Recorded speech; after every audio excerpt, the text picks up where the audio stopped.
সামনে যে বিষয়টি নিয়ে আজকে আমরা এখানে হাজির হয়েছি, সেই 2012 সাল থেকে আজকে পর্যন্ত এই বিগত 13-14 বছর ধরে যে আন্দোলনটি চলমান, বাংলাদেশের একটা সুস্পষ্ট বৈষম্য, বয়সসীমার যে বিষয়টি আজও পর্যন্ত ঝুলে আছে।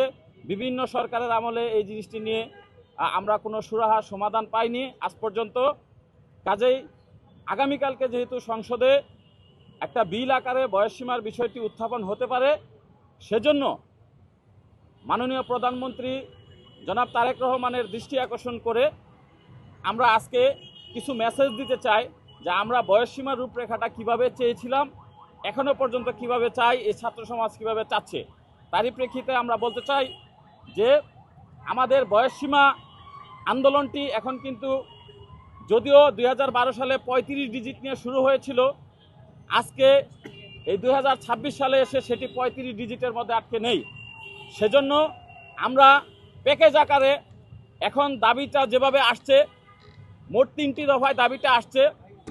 কিছু কিছু ক্ষেত্রে উন্মুক্তের বিষয়টা আসছে, যেমন শিক্ষা, আইসিটি, জুডিশিয়ারি, স্বাস্থ্য, কৃষিক্ষেত্র, প্রকৌশলী, ইঞ্জিনিয়ারিং, ব্যাংক, বিমা, আর্থিক খাত সহ বেসরকারি প্রাইভেট কোম্পানি, এনজিও সংস্থাগুলো, এরকম 7-8টা সেক্টর অন্ততপক্ষে উন্মুক্ত করতে হবে। কারণ সার্টিফিকেটটা একটা নির্দিষ্ট বয়সের পরে যেন অকেজো না হয়ে যায়।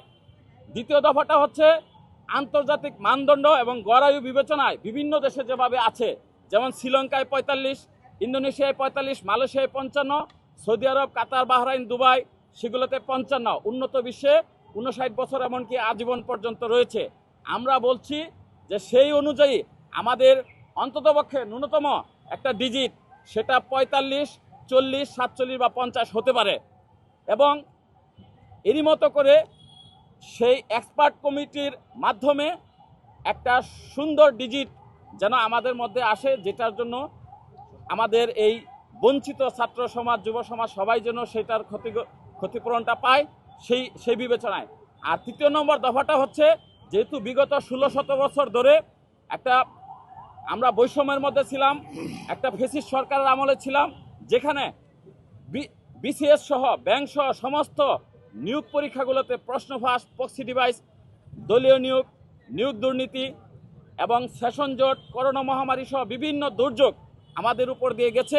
সেই ক্ষতিগ্রস্ত বিবেচনায় বিগত 16-17 বছরের জেনারেশনকে 2030 সাল পর্যন্ত, ন্যূনতম 2030 সাল পর্যন্ত বিশেষ বিবেচনায় একটা বয়স ছাড় বা বয়স শিথিল বা ব্যাকডেট যেভাবেই বলেন, সেভাবে স্পেশাল একটা আবেদনের সুযোগ এই ক্ষতিগ্রস্ত জেনারেশনকে দিতে হবে।